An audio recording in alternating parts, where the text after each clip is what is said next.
हाँ तो दोस्तों, पिछले वीडियो में हमने पढ़ी थी लुईस थ्योरी। ठीक है, पिछले वीडियो में हमने पढ़ी थी लुईस थ्योरी। अब देखो लुईस थ्योरी जो थी उसकी काफी सारी समस्याएं थी। क्या? देखो जो लुईस थ्योरी थी वो बॉन्ड लेंथ, बॉन्ड एनर्जी और बॉन्ड स्ट्रेंथ के बारे में कुछ नहीं बताती। इसी के साथ साथ लुईस थ्योरी ज्योमेट्री और शेप के बारे में भी कुछ नहीं बताती। और इसके बहुत सारे एक्सेप्शन भी थे, जैसे हाइपोवेलेंट कंपाउंड, हाइपरवेलेंट कंपाउंड। तो इसके बाद एक नई थ्योरी आती है जिसको हम बोलते हैं वीबीटी यानी वैलेंस बॉन्ड थ्योरी। इसके बाद जो थ्योरी आती है कोवलेंट बॉन्ड को फॉर्मेशन को समझाने के लिए, वो आती है वैलेंस बॉन्ड थ्योरी यानी वीबीटी जिसे कहते हैं। देखो वैलेंस बॉन्ड थ्योरी क्या कहती है, बहुत ध्यान से सुनना। ठीक है, देखो ये बोलती है, देखो कोवलेंट बॉन्ड कैसे बनता है। ठीक है, कोवलेंट बॉन्ड कैसे बनता है कि दो एटॉमिक ऑर्बिटल, ये दो एटॉमिक ऑर्बिटल है, वो पास पास आते हैं। ठीक है, दो एटॉमिक ऑर्बिटल पास पास आएंगे, लेकिन ये एटॉमिक ऑर्बिटल क्या होगा, हाफ फील्ड होने चाहिए। ठीक है, क्या एटॉमिक ऑर्बिटल हाफ फील्ड होनी चाहिए और इसकी जो स्पिन है अपोजिट होनी चाहिए, यानी ये क्लॉकवाइज रोटेट करे तो ये एंटी क्लॉकवाइज रोटेट करे। ठीक है, एक बार वापस देखो, जो दो एटॉमिक ऑर्बिटल जो हाफ फील्ड हो और उसकी स्पिन क्या हो, अपोजिट हो, क्या वो क्या करे, पास पास आएंगे और ओवरलैपिंग होगी, दोनों एटॉमिक ऑर्बिटल में ओवरलैपिंग होगी और बन जाएगा क्या, कोवलेंट बॉन्ड। और बन जाएगा कोवलेंट बॉन्ड, बहुत बहुत इंपॉर्टेंट। देखो एक बार वापस देखो, ध्यान से देखो, ये दो एटॉमिक ऑर्बिटल है, ये हाफ फील्ड है, यानी इसमें भी एक इलेक्ट्रॉन है, इसमें भी एक इलेक्ट्रॉन, लेकिन इसकी जो स्पिन है वो अपोजिट है। मान लो एक एंटी क्लॉकवाइज है तो एक क्लॉकवाइज है। ठीक है, दोनों की स्पिन अलग अलग है।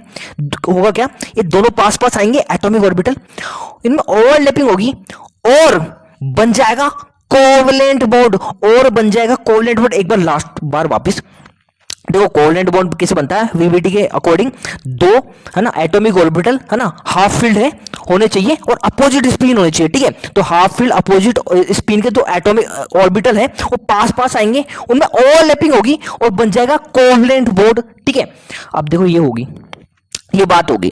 अभी देखो ओवरलैपिंग जो हो रही है, एक सेकेंड, ओवरलैपिंग हो रही है, पास पास आ रहे हैं और ओवरलैपिंग हो रही है। अभी देखो ओवरलैपिंग जितनी ज्यादा होगी उतने ही मजबूत बॉन्ड होगा, उतना ही मजबूत बॉन्ड होगा, यानी उतनी ही ज्यादा एनर्जी होगी बॉन्ड की और उतनी ही कम लेंथ होगी। देखो अगर स्ट्रेंथ है ना ओवरलैपिंग ज्यादा होगी, ठीक है, तो इस लेंथ है वो कम, ऑटोमेटिक कम हो जाएगी। ठीक है, तो देखो ओवरलैपिंग है और डायरेक्टली प्रोपोर्शनल होती है स्ट्रेंथ के, जितनी ज्यादा ओवरलैपिंग उतना ही मजबूत बॉन्ड। ठीक है, जितनी ज्यादा ओवरलैपिंग उतनी ज्यादा क्या स्ट्रेंथ। ठीक है, बॉन्ड की स्ट्रेंथ उतनी बेहतरीन होगी लेकिन लंबाई उतनी कम हो जाएगी। देखो जितनी ज्यादा ओवरलैपिंग होगी है ना, जितनी ज्यादा अंदर धस गए उतनी कम लेंथ हो जाएगी है ना, और स्ट्रेंथ जितनी ज्यादा होगी बॉन्ड की एनर्जी भी उतनी ज्यादा होगी। तो बहुत इंपॉर्टेंट, जरूर याद रखना, ओवरलैपिंग जितनी ज्यादा, स्ट्रेंथ बॉन्ड की उतनी ज्यादा, बॉन्ड एनर्जी भी उतनी ज्यादा, लेकिन लेंथ उतनी ही कम। ठीक है, लेंथ कम हो जाएगी, इनवर्सली प्रोपोर्शनल होते हैं ओवरलैपिंग के लेंथ। ठीक है, ये बात समझ में आ गई होगी। अब देखो यार, जो ओवरलैपिंग है वो दो तरह की होती है। ठीक है, दो तरह की ओवरलैपिंग होती है, एक होती है एक्सियल ओवरलैपिंग, एक होती है पैरेलल ओवरलैपिंग। ठीक है, देखो जो एक्सियल ओवरलैपिंग है उसको हम हेड ऑन ओवरलैपिंग भी कहते हैं, बहुत डिटेल में देखेंगे ऐसा क्यों है। ठीक है, और पैरेलल को हम साइड वाइज ओवरलैपिंग भी कहते हैं। ठीक है, देखो जब एक्सियल ओवरलैपिंग होगी तो सिग्मा बॉन्ड बनेगा और पैरेलल ओवरलैपिंग है उसमें पाई बॉन्ड बनेगा। ठीक है, अब थोड़ा समझते हैं यार, बहुत ध्यान से सुनना। ठीक है, थोड़ा सा कंफ्यूजिंग है लेकिन एक बार समझ में आ गया तो बहुत आसान हो जाएगा। ठीक है, अब देखो जो ऑर्बिटल है वो मेनली चार तरह के होते हैं, S P D F. F की कोई जरूरत नहीं पड़ेगी। ठीक है, एस पी डी की बात करेंगे है ना। देखो एस है, उसकी शेप क्या होती है पता होगा, स्फेरिकल है ना, गोला होता है, गोला वैसा होता है स्फेरिकल। ठीक है, स्फेरिकल होता है। पी है वो डम्बल्ड है ना, डम्बल जैसा होता है, डम्बल होता है ना जिम में उठाते हैं, डम्बल जैसा होता है। ठीक है, और जो डी है वो डबल डम्बल्ड होता है, ऐसा डबल डम्बल। ठीक है, तो इस तरह तीनों ऑर्बिटल की शेप होती है। ठीक है, एस पी डी, देखो एस होता है क्या, गोला का आकार है ना, मतलब गोला जैसा होता है स्फेरिकल। पी है, ठीक है, जो पी है वो डंबल जैसा होता है, डंबल आकार है ना, डंबल। और डी है वो डबल डम्बल्ड होता है। ठीक है, डबल डम्बल्ड। अब देखो यार बहुत ध्यान से सुनना, यह समझने की बात है। जैसे पी की हम एग्जांपल ले रहे हैं, पी है ना, पी ऑर्बिटल इस तरह से होता है। ठीक है, अब देखो ये पास पास आएंगे, ये है ना, ये भी पी है, ये भी पी है, ये दो एटॉमिक ऑर्बिटल हो गए, ये भी पी, ये भी पी। अब ये पास पास आए, ठीक है, तो दो तरह से एक दूसरे से मिल सकते हैं, या तो इनका हेड, इनके हेड से हेड मिल जाए। ठीक है, देखो ये ऐसे, ये पी है, ये भी पी है, इसके हेड से हेड मिल गया। ठीक है, तो यहां होगी एक्सियल ओवरलैपिंग। जब हेड से हेड मिलेगा तो एक्सियल ओवरलैपिंग होगी।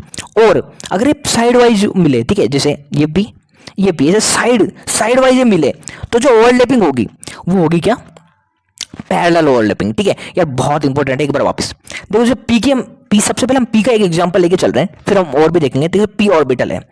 अब देखो यार, ये दो तरह से पास आए, है ना, इसका हेड और इसका हेड आपस में पास पास आया, है ना, और ओवरलैप कर गया एक दूसरे से, ठीक है, इसका ओवरलैप कर गया, तो मतलब हेड हेड मिला, ठीक है, इसके हेड और इसका हेड मिला, तो जो ओवरलैपिंग है वो एक्सियल ओवरलैपिंग होगी, और है ना जो बॉन्ड बनेगा वो सिग्मा बॉन्ड होगा। जो बॉन्ड बनेगा वो कौन सा होगा? सिग्मा बॉन्ड, वो सिग्मा बॉन्ड होगा, है ना। अब देखो पी है, वैसे भी तो पास पास आ सकते हैं ना, साइड वाइज, है ना, साइड वाइज पास आए, ओवरलैपिंग हुई, और जो ओवरलैपिंग से जो बॉन्ड बना वो पाई बॉन्ड होगा, और ये जो ओवरलैपिंग है इसको बोलते हैं पैरेलल ओवरलैपिंग, ठीक है, बहुत बहुत इंपॉर्टेंट है यार, ठीक है। अब हम आगे चलते हैं, देखो एक्सियल ओवरलैपिंग से शुरू करते हैं, ठीक है। अब बात करें एक्सियल ओवरलैपिंग की, देखो बेसिक बातें कर चुके हैं यार, ये बात समझ में आ गई तो बहुत कुछ खत्म हो चुका है, ठीक है, बीबीटी में, ठीक है। अब देखो एक्सियल ओवरलैपिंग बात करें तो सबसे पहले आता है एस एस ओवरलैपिंग, ठीक है, मतलब एक एस, है ना, और एस पास आएंगे, ओवरलैपिंग करेंगे, और जो बॉन्ड बनेगा वो एक्सियल बॉन्ड होगा, ठीक है। अब देखो यार, एक बहुत इंपॉर्टेंट बात समझना, देखो जो एस ऑर्बिटल है वो नॉन डायरेक्शनल होता है, ठीक है। नॉन डायरेक्शन का मतलब क्या यार, आपको आप इसे एक्स एक्सिस से देखो, वाई से देखो या जेड से देखो, एक जैसा दिखेगा, गोला है ना, कहीं से भी देखो यार, नॉन डायरेक्शनल है, इसको कोई फर्क नहीं पड़ता, और ये जो ओवरलैपिंग है वो एक ही तरह की होगी, ठीक है। कौन सी? एक्सियल ओवरलैपिंग, यार हेड हेड ही तो मिलेंगे, ठीक है, तो दो बॉल है पास पास लाओ, हमेशा हेड हेड ही तो मिलेंगे ना, ठीक है। तो यार ये देखो साइड वाइज तो बनता ही नहीं है, ठीक है, पी में तो साइड वाइज ओवरलैपिंग होती थी, यहाँ कोई पॉसिबिलिटी नहीं होती। एस एस में एक ही तरह की ओवरलैपिंग होगी, कौन सी? देखो ये तो गोला है, ये गोला है, एक ही तरह की ओवरलैपिंग होगी, एक्सियल ओवरलैपिंग, ठीक है, तो बहुत इंपॉर्टेंट है, ठीक है। एक्सियल ओवरलैपिंग है ना, एस ऑर्बिटल होता है, वहां एक ही तरह की ओवरलैपिंग होती है, एस एस ऑर्बिटल में वो होती है कौन सी? Axial overlapping. तो एस एस ऑर्बिटल है वहां केवल एक ही तरह की ओवरलैपिंग होती है, एक्सियल ओवरलैपिंग। क्यों? क्योंकि देखो जो एस ऑर्बिटल है वो नॉन डायरेक्शनल होता है, ठीक है, नॉन डायरेक्शनल है, किसी भी एक्सेस से अगर ये ओवरलैप करे तो भाई एक ही तरह की ओवरलैपिंग होगी, हेड ही हेड से मिलेंगे, यानी ओवरलैपिंग केवल एक्सियल ओवरलैपिंग होगी, और एक्सियल ओवरलैपिंग से pi bond sorry axial overlapping से केवल सिग्मा बॉन्ड ही बनता है, ठीक है। तो यार बहुत समझ में आ गया होगा, ठीक है, बहुत सारी बातें कर ली है ना, बातें तो कम ही है, काफी बार रिपीट भी कर दिया है मैंने, ठीक है। तो देखो यार, एक्सियल ओवरलैपिंग बात है, एस एस ओवरलैपिंग, यहाँ देखो एक ही पॉसिबिलिटी बनती है, एक बार वापस रिपीट कर देता हूँ। स्फेरिकल शेप है यार, नॉन डायरेक्शनल होता है, कोई फर्क नहीं पड़ता कहाँ से एक्स एक्सिस आए, वाई से आए या जेड से आए, हेड से हेड ही मिलेगा, ठीक है। आप बॉल को देखो, दो बॉल पास आए, है ना, हेड से हेड ही मिलेंगे यार, नॉन डायरेक्शनल होता है, कोई फर्क नहीं पड़ता कहीं से भी आई, एक ही तरह से ओवरलैप करेगा, है ना, एक्सियल ओवरलैपिंग करेगी, मतलब हेड से हेड मिलेगा, और जो बॉन्ड बनेगा वो सिग्मा बॉन्ड होगा। जैसे एग्जाम्पल ले हम हाइड्रोजन का, ठीक है, हम एग्जाम्पल ले रहे हैं हाइड्रोजन का, ठीक है। अब देखो जो हाइड्रोजन है, ठीक है, इसका इलेक्ट्रॉन कॉन्फिगरेशन होता है 1s1, है ना, 1s1, ठीक है। अब देखो इसका एटॉमिक ऑर्बिटल है, हाफ फील्ड है, और इसमें अपोजिट स्पिन है, ठीक है, तो पास पास आए, ओवरलैपिंग की, है ना, और बन गया H2, ठीक है, H2 बन गया, और यहाँ जो बॉन्ड बनेगा वो सिग्मा बॉन्ड बनेगा, ठीक है। देखो एक बार यहाँ से भी देखते हैं एक सेकेंड, ये देखो हाइड्रोजन है ना, हाफ फील्ड होता है, 1s1 इलेक्ट्रॉन कॉन्फिगरेशन है इसका, 1s1 है, तो हाफ फील्ड है ना, स्पिन अपोजिट होनी चाहिए, पास पास आए, हेड ऑन ओवरलैपिंग करी, मतलब एक्सियल ओवरलैपिंग करी, और सिग्मा बॉन्ड बन गया, है ना। देखो जो एस ऑर्बिटल होता है उसमें कोई फर्क नहीं पड़ता, है ना, एक्सिस का, एक्स हो वाई हो जेड हो, इससे कोई फर्क नहीं पड़ने वाला, एक्सिस का कोई फर्क नहीं पड़ने वाला, लेकिन पी जो ऑर्बिटल होता है वहां एक्सिस का बहुत फर्क पड़ेगा, ठीक है। एक्सिस के अकॉर्डिंग कभी एक्सियल ओवरलैपिंग होगी, कभी कौन सी होगी? पैरेलल ओवरलैपिंग, बहुत डिटेल में देखेंगे, ठीक है। अब देखो ये तो समझ में आई होगा, एक्सियल ओवरलैपिंग हुई, एस में केवल एक ही पॉसिबिलिटी बनती है, कौन सी? सिग्मा बॉन्ड बनने की, यानी हेड ऑन ओवरलैपिंग होगी, ये बात ठीक है, क्योंकि एस ऑर्बिटल नॉन डायरेक्शनल होता है, ठीक है। अब आगे चलते हैं। हाँ तो दोस्तों, अब हम बात करने जा रहे हैं एस पी ओवरलैपिंग की। देखो एस एस ओवरलैपिंग हो चुका है एक्सियल ओवरलैपिंग में, अब हम बात करने जा रहे हैं एस पी ओवरलैपिंग। देखो नाम से पता चल रहा है एस पी ओवरलैपिंग, यानी एस ऑर्बिटल और पी ऑर्बिटल है, इसमें हेड ऑन ओवरलैपिंग होगी और बन जाएगा सिग्मा बॉन्ड, ठीक है, और बन जाएगा सिग्मा बॉन्ड, ठीक है। अब देखो कैसे होगा, देखो ये एस का एटॉमिक ऑर्बिटल है, ये पी का एटॉमिक ऑर्बिटल है, दोनों हाफ फील्ड है, ठीक है, दोनों हाफ फील्ड है, और इन दोनों का स्प्रिंग जो है अपोजिट है, ठीक है।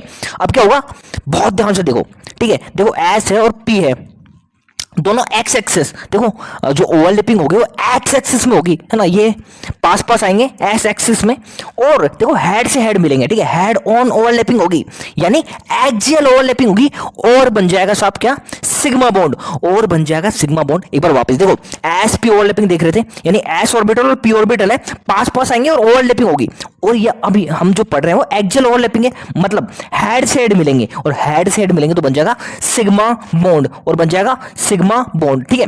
तो यार यही हुआ, एस है, ये पी है, दोनों हाफ फील्ड है, और स्प्रिंग स्प्रिंग जो है अपोजिट है, पास पास आए एक्स एक्सिस में, और बन गया सिग्मा बॉन्ड। ठीक है, और बन गया सिग्मा बॉन्ड।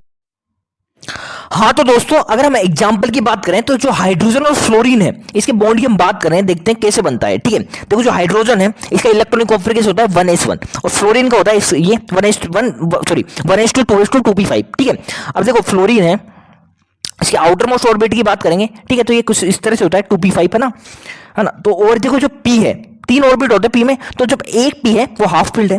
हाइड्रोजन इसका एक ही एटॉमिक ऑर्बिटल है, वो भी हाफ फील्ड है। इसकी स्प्रिंग देखें हम दोनों की, तो क्या है, अपोजिट स्प्रिंग है, हाफ फील्ड है। ठीक है, ये दोनों पास आएंगे, ये दोनों ऑर्बिट, ठीक है, दोनों ऑर्बिट पास आएंगे, ओवरलैपिंग होगी, हेड ऑन ओवरलैपिंग। ठीक है, हेड ऑन ओवरलैपिंग होगी, और बन जाएगा क्या, sigma bond. Head on overlapping होगी, देखो ये इस तरह से ओवरलैपिंग होगी एस और पी में। ठीक है, और बन जाएगा एस किसका है, हाइड्रोजन का, और ये पी ऑर्बिटल है किसका, फ्लोरीन का, है ना। इस बॉन्ड की बात करें तो हाइड्रोजन का हो जाएगा एस ऑर्बिटल, पी हो जाएगा फ्लोरीन का। दोनों पास आए एक्स एक्सिस में। ठीक है, एक्सिस का बहुत बड़ा खेल है यार, है ना, एक्सिस का बहुत बड़ा खेल है। हेड ऑन ओवरलैपिंग तभी होगी जब एक्स एक्सिस में होंगे थोड़ा, है ना। देखो एक्स एक्सिस में होंगे तभी तो हेड ऑन ओवरलैपिंग होगी ना, आप ही समझो। देखो ये एक्स एक्सिस में पास आएंगे तभी तो हेड ऑन ओवरलैपिंग होगी। ठीक है, तो दोनों पास आए इस एक्सिस में, हेड से टकराएं, ओवरलैपिंग हुई, और बन गया सिग्मा बॉन्ड, और बन गया सिग्मा बॉन्ड। ठीक है, अब पीपी ओवरलैपिंग की बात करेंगे। ठीक है, पीपी ओवरलैपिंग है, बहुत ही आसान है। ठीक है, पीपी ओवरलैपिंग बहुत आसान है। ठीक है, तो इसमें क्या होगा, देखो पी ऑर्बिट है, वो पी ऑर्बिटल है, हेड हेड टकराएंगे, और बन जाएगा क्या, सिग्मा बॉन्ड। ठीक है, ये पी एक्स है, ये भी पी एक्स है, एक्स एक्सिस, यहाँ एक्स एक्सिस ही होनी चाहिए। ठीक है, एक्स एक्सिस में पास आए, और दोनों से हेड टकराए, बन गया क्या, क्या बन गया साहब, बन जाता है क्या, सिग्मा बॉन्ड। ठीक है, मतलब हेड ऑन ओवरलैपिंग हुई, बन गया सिग्मा बॉन्ड। अब देखो एक बात देखो, अगर एक्स एक्सिस ना हो, है ना, ये पी एक्स है, ये पी एक्स है, मान लो वाई और वाई एक्सिस में आए, मतलब देखो ये एक्स एक्सिस होती है, वाई में आए, है ना, ए से कुछ आए, तो देखो हेड से हेड नहीं टकराएंगे, साइड वाइज ओवरलैपिंग हो जाएगी यहाँ। ठीक है, वो अभी हम आगे देखेंगे। तो यार देखो ये जो एक्सिस है इसका बड़ा खेल है, ध्यान रखना। ठीक है, हम पीपी ओवरलैपिंग की बात करें तो यार फ्लोरीन जो है F2, ये इसका एग्जांपल है। ठीक है, इसका इलेक्ट्रॉन कॉन्फिगरेशन कुछ इस तरह से होता है। ठीक है, जो लास्ट वाला आउटर मोस्ट ऑर्बिट है इसको फिल करे तो इस तरह से हो जाएगा। ठीक है, अब देखो जो पी है ये हाफ फील्ड है यहाँ, है ना, दोनों में हाफ फील्ड है, एक ऑर्बिटल पी का। अब देखो इनकी स्प्रिंग अपोजिट होनी चाहिए, तभी, है ना, तभी बॉन्ड बनेंगे, तभी ओवरलैपिंग होगी। ध्यान रखना, तो स्प्रिंग है, दोनों के अपोजिट है, पास पास आएंगे, और बन जाएगा sigma bond. Head on overlapping होनी चाहिए। ठीक है, हेड ऑन ओवरलैपिंग होनी चाहिए, मतलब हेड से हेड टकराना चाहिए, और मेजर रोल प्ले करता है एक्सिस, मेजर रोल प्ले करेगा एक्सिस, जरूर याद रखना। ठीक है, अब हाँ तो दोस्तों, अब हम बात करने जा रहे हैं पैरेलल ओवरलैपिंग की। ठीक है, हम बात करने जा रहे हैं पैरेलल ओवरलैपिंग की। देखो पैरेलल ओवरलैपिंग होगी, मतलब साइड वाइज ओवरलैपिंग होती है। ठीक है, ये हम देख चुके हैं, साइड वाइज ओवरलैपिंग होती है, और बन जाता है पाई बॉन्ड, और बन जाता है पाई बॉन्ड, जो कि वीकर होता है। ठीक है, सिग्मा बॉन्ड की तुलना में पाई बॉन्ड है वो वीक होता है, थोड़ा जरूर याद रखना, वीक होगा। ठीक है, अब देखो एस ऑर्बिट है, वहां कभी भी पैरेलल ओवरलैपिंग होगी, ओवरलैपिंग नहीं होगी। ठीक है, एस ऑर्बिटल में कभी भी पैरेलल ओवरलैपिंग नहीं होगी। क्यों? क्योंकि देखो एस है वो स्फेरिकल होता है, ये नॉन डायरेक्शनल है। ठीक है, इसलिए पैरेलल ओवरलैपिंग नहीं होती। इसको बहुत अच्छे से पहले भी देख चुके हैं हम, है ना, इसी वीडियो में। अब हम बात करते हैं पीपी ओवरलैपिंग। वैसे तो ओवरव्यू ले चुके हैं, देखते हैं पीपी ओवरलैपिंग में क्या होता है। ये पी वाई है, ये पी वाई है, कुछ भी ले लो, पी वाई से हम शुरू करते हैं। ठीक है, ये पी वाई है, ये पी वाई है। अब देखो ये पास पास आते हैं, लेकिन एक्सिस एक्स होनी चाहिए, जेड होनी चाहिए। ठीक है, वाई क्यों नहीं होनी चाहिए अभी देखेंगे। ठीक है, देखो पी एक्स है, पी वाई है, पास पास आए एक्स एक्सिस में, और देखो इनके साइड वाइज ओवरलैपिंग होगी, और साइड वाइज ओवरलैपिंग होगी तो बन जाएगा क्या, पाई बॉन्ड।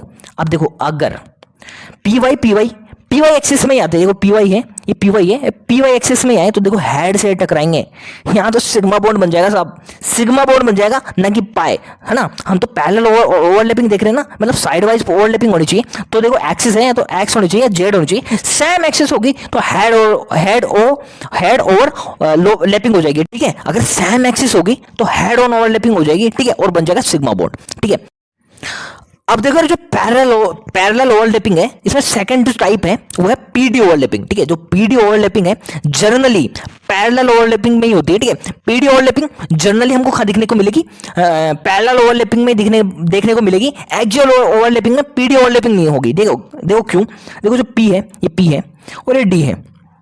बहुत ध्यान से देखो, अगर ये पास आएंगे तो साइड वाइज ओवरलैपिंग की पॉसिबिलिटी बनती है। ठीक है, साइड वाइज ओवरलैपिंग की पॉसिबिलिटी बनती है। देखो एक बार देखो, ये पी है और ये डी है, ये पास आए देखो तो यार, देखो यार साइड वाइज ओवरलैपिंग की तो पॉसिबिलिटी बनी ना, हेड ऑन ओवरलैपिंग की तो बनी नहीं, ठीक है।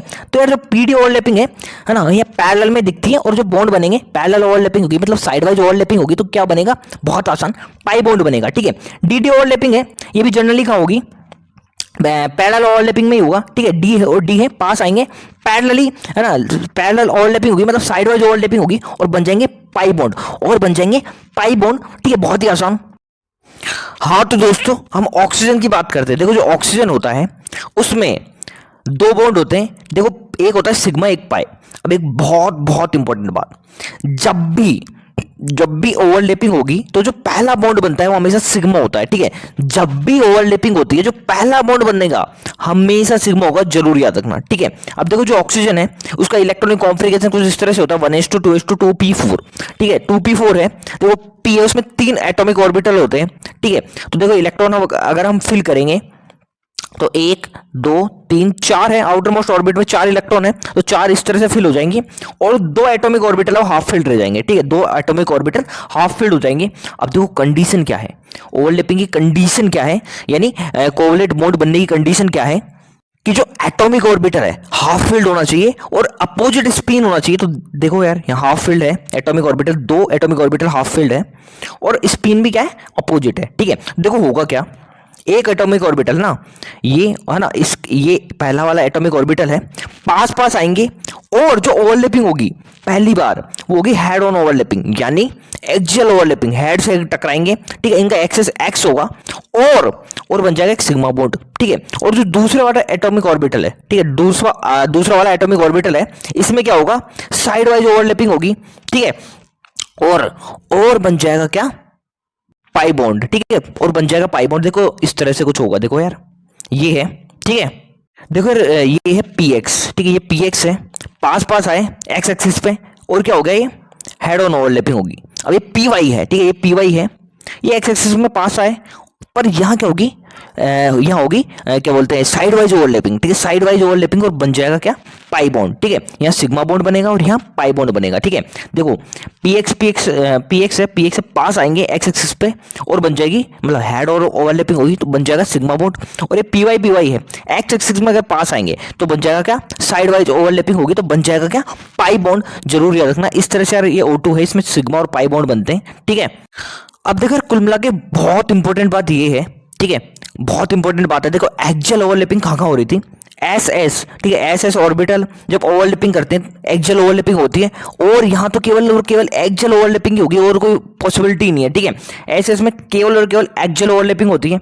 एसपी है, यहाँ भी केवल एक्सियल ओवरलैपिंग होगी, लेकिन पीपी है, यहाँ एक्सियल तो होगी, पैरेलल भी होगी, ठीक है। जरूर याद रखना। देखो एक्सियल ओवरलैपिंग कहाँ हो रही है, एस में एसपी और पीपी, ठीक है। ऑर्बिटल जब ओवरलैपिंग करेंगे तो एक्सियल ओवरलैपिंग होगी, और पैरेलल ओवरलैपिंग की हम बात करें तो पीपी, ठीक है, पीपी में दोनों ही है ना, एक्सियल भी है और पैरेलल भी है। पीडी में क्या है, केवल और केवल पैरेलल ओवरलैपिंग, और डीडी में भी पैरेलल ओवरलैपिंग होती है, ठीक है, जनरली। तो यार ये भी जरूर याद रखना, एक्सियल ओवरलैपिंग कहाँ हो रही है और पैरेलल कहाँ हो रही है, ठीक है। अब हम बात करने जा रहे हैं बहुत इंपॉर्टेंट चीज, बॉन्ड स्ट्रेंथ की, ठीक है, बात करने जा रहे हैं बॉन्ड स्ट्रेंथ की, ठीक है। अब देखो जो बॉन्ड स्ट्रेंथ होती है वो इनवर्सली प्रोपोर्शनल होती है नंबर ऑफ सेल के। देखो जैसे जैसे सेल बढ़ेगी यानी साइज बढ़ेगी तो स्ट्रेंथ तो कम हो ही जाएगी ना यार, ठीक है। तो इनवर्सली प्रोपोर्शनल होती है बॉन्ड स्ट्रेंथ सेल के, ठीक है। जैसे यार यहाँ देखो, ठीक है, देखो यार जैसे जैसे सेल बढ़ती जा रही है, ठीक है, जैसे जैसे सेल बढ़ती जा रही है क्या हो रहा है, बॉन्ड स्ट्रेंथ है वो भी कम होती जा रही है, ठीक है, वो भी कम होती जा रही है। इसलिए देखो यार वन एस है, इसकी स्ट्रेंथ सबसे ज्यादा है, फिर 1s 2s है, इसकी कम होगी, 2s 2s की और कम होगी, 2s 3s की तो और कम होगी, ठीक है। तो बॉन्ड स्ट्रेंथ के जो पहला फैक्टर है बॉन्ड स्ट्रेंथ को इफेक्ट करने वाला वो है सेल, ठीक है। और जितनी ज्यादा सेल, ठीक है, जितनी ज्यादा सेल के नंबर बढ़ेंगे बॉन्ड स्ट्रेंथ उतनी ही कम हो जाएगी, ठीक है। अब देखो अगर दूसरे फैक्टर की बात करें, अगर सेल है वो सेम है, अगर सेल है वो सेम है, ठीक है, तो बॉन्ड स्ट्रेंथ डायरेक्टली प्रोपोर्शनल होगी डायरेक्शनल कैरेक्टर के। बॉन्ड स्ट्रेंथ है वो डायरेक्टली प्रोपोर्शनल हो जाएगी डायरेक्शनल कैरेक्टर के, ठीक है। जैसे यार देखो यहाँ क्या है, सेल सब में सेम है 2 2 2 2, लेकिन मैंने क्या बोला, बॉन्ड स्ट्रेंथ क्या हो जाएगी, अगर अगर सेल सेम है तो बॉन्ड स्ट्रेंथ है वो डायरेक्टली प्रोपोर्शनल हो जाएगी डायरेक्शनल कैरेक्टर के। और देखो यार एस है वो तो नॉन डायरेक्शनल होता है, तो डायरेक्शनल कैरेक्टर सबसे कम होता है एस का, फिर पी का और फिर डी का, ठीक है। सॉरी पी का और फिर डी का, ठीक है। तो डायरेक्शनल कैरेक्टर के डायरेक्टली प्रोपोर्शनल होती है, इसलिए सबसे हो जाएगी पी पी, फिर एस पी और सबसे कम हो जाएगी एस एस, ठीक है। देखो जो डायरेक्शनल कैरेक्टर है सबसे कम होता है एस का, फिर ज्यादा हो जाता है इसे पी का, और इससे भी ज्यादा होता है डी का, और फिर एफ का भी हो जाता है, ठीक है। तो डायरेक्शनल कैरेक्टर है कुछ इस तरह से ऑर्डर होता है, ठीक है। ऐसे देखो आपको पता होगा नॉन डायरेक्शनल होता है, ठीक है। तो देखो बॉन्ड स्ट्रेंथ डायरेक्टली प्रपोज होती है डायरेक्शनल कैरेक्टर के, तो यार इस तरह से कुछ ऑर्डर आ जाएगा, ठीक है। और एक और बात जो बहुत इंपॉर्टेंट है, देखो बॉन्ड स्ट्रेंथ है वो डायरेक्टली प्रपोर्शनल होगी एक्सियल ओवरलैपिंग के, ठीक है। देखो एक्सियल ओवरलैपिंग होगी तो क्या बनेगा, सिग्मा बॉन्ड, और सिग्मा बॉन्ड है वो पाई बॉन्ड की तुलना में क्या होता है, ज्यादा स्ट्रॉन्ग होता है, ठीक है। सिग्मा बॉन्ड है वो पाई बॉन्ड की तुलना में ज्यादा स्ट्रॉन्ग होता है, इसलिए बॉन्ड स्ट्रेंथ है वो डायरेक्टली प्रपोज होती है एक्सियल ओवरलैपिंग के। जितनी ज्यादा एक्सियल ओवरलैपिंग बॉन्ड स्ट्रेंथ भी उतनी ज्यादा हो जाएगी। हाँ तो दोस्तों यार इस तरह से वैलेंस बॉन्ड थ्योरी है, उस पर वीडियो खत्म होता है। उम्मीद है आपको पसंद आएगा वीडियो। अगर वीडियो पसंद आया तो प्लीज़ लाइक करें, कोई भी सजेशन हो तो प्लीज़ कमेंट करें, और इसी तरह के लेक्चर देखने के लिए हमारे चैनल को सब्सक्राइब करें। Thank you.